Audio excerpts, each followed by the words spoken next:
Berham, yuk kita lanjutkan petualangan dalam kerajaan Allah.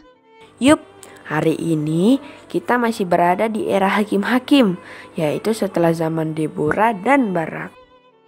Apa yang terjadi ya? Apakah bangsa Israel hidup dalam iman karena penyertaan Tuhan atau kemenangan dari Tuhan di masa sebelumnya, atau justru meragukan janji Tuhan dan hidup dalam dosa? Wah, Berham penasaran. Kayaknya kalau lihat dari karakter Allah, rasanya Tuhan mau berinisiatif lagi memberikan anugerahnya. Teman-teman siap semuanya? Yuk kita mulai. Anak-anak yang dikasih Tuhan, selamat berjumpa kembali dalam program kesayangan kita, yaitu berpetualang dalam kerajaan Allah. Nah, anak-anak, tema kita kali ini adalah Tuhan sumber ketenangan dan ketentraman jiwa. Tapi sebelumnya, mari kita berdoa dulu ya. Tuhan, Bapa di surga, kami datang ke hadirat Tuhan bersama dengan anak-anak-Mu yang Tuhan kasihi. Kami ingin belajar Tuhan pada hari ini bagaimana Tuhan adalah pusat untuk ketentraman dan kenyamanan jiwa kami. Dan biarlah Tuhan berbicara kepada kami melalui firman-Mu. Dalam nama Tuhan Yesus Kristus kami berdoa. Amin.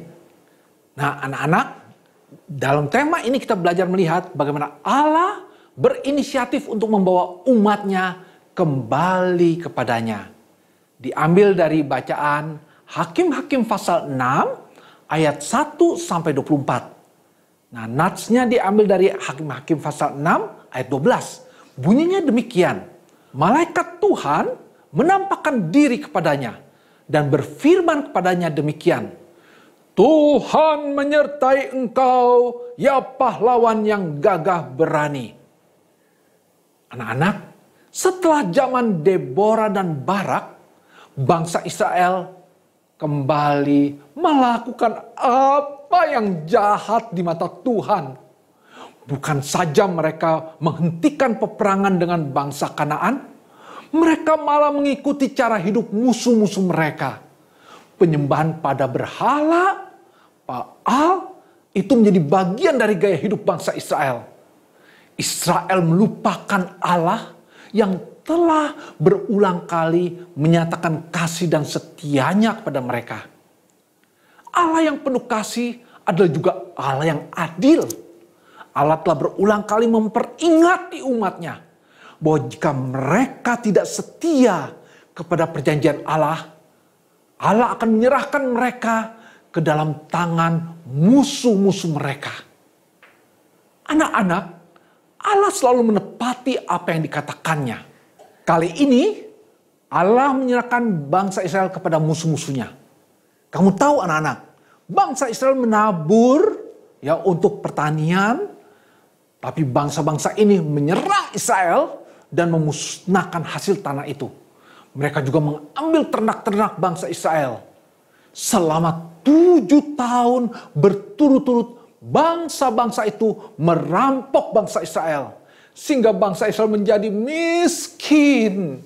Saking takutnya orang-orang Israel itu menyembunyikan diri dan harta milik mereka di dalam gua-gua.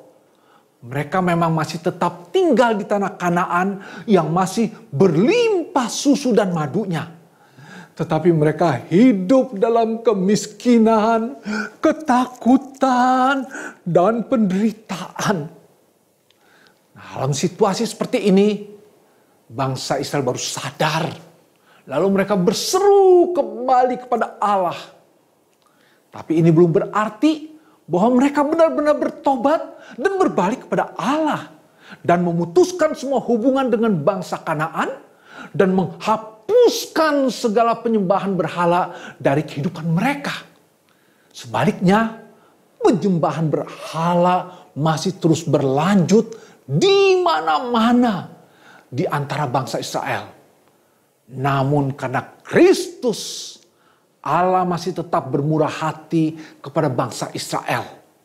Karena kesetiaannya kepada perjanjiannya, maka Dia mengampuni bangsa Israel dan membawa mereka kembali kepadanya. Bangsa Israel akan mengetahui bahwa belas kasihan Allah tetap diberikan kepada mereka.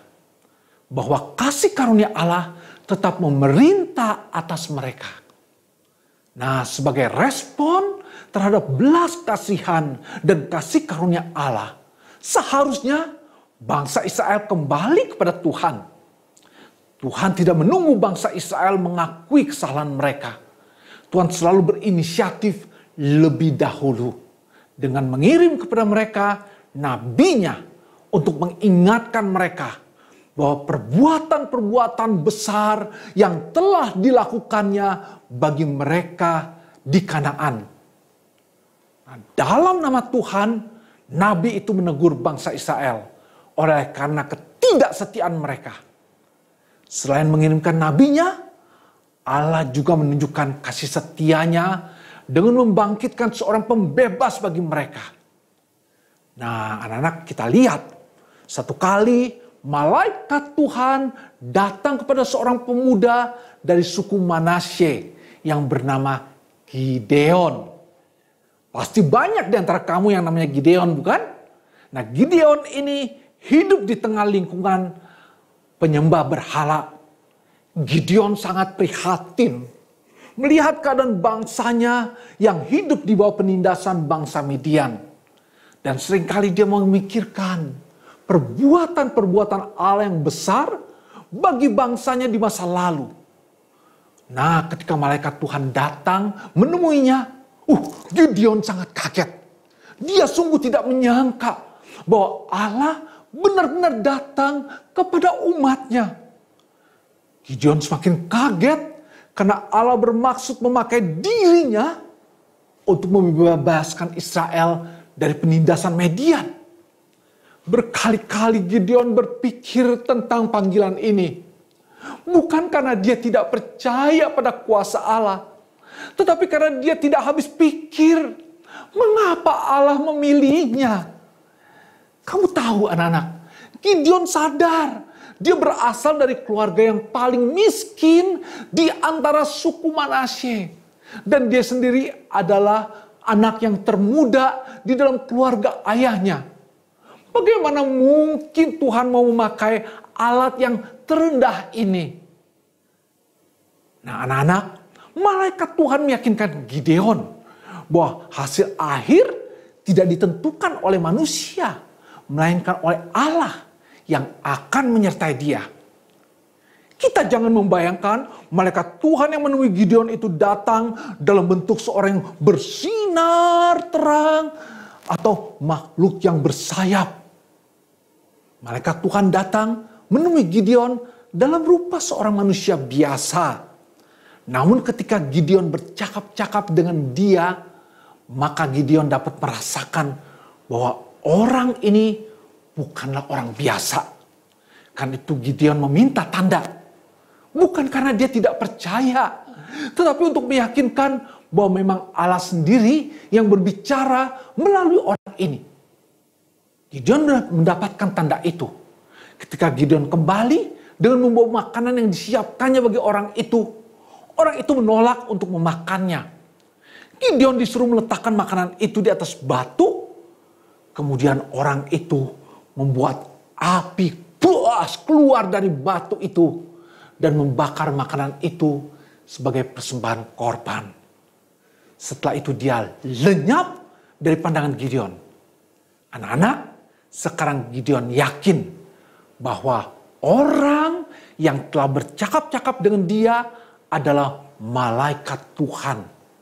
Gideon langsung diliputi rasa takut. Gideon takut bahwa dirinya akan mati karena telah melihat kemuliaan Allah. Allah mengerti apa yang ada di dalam pikiran Gideon.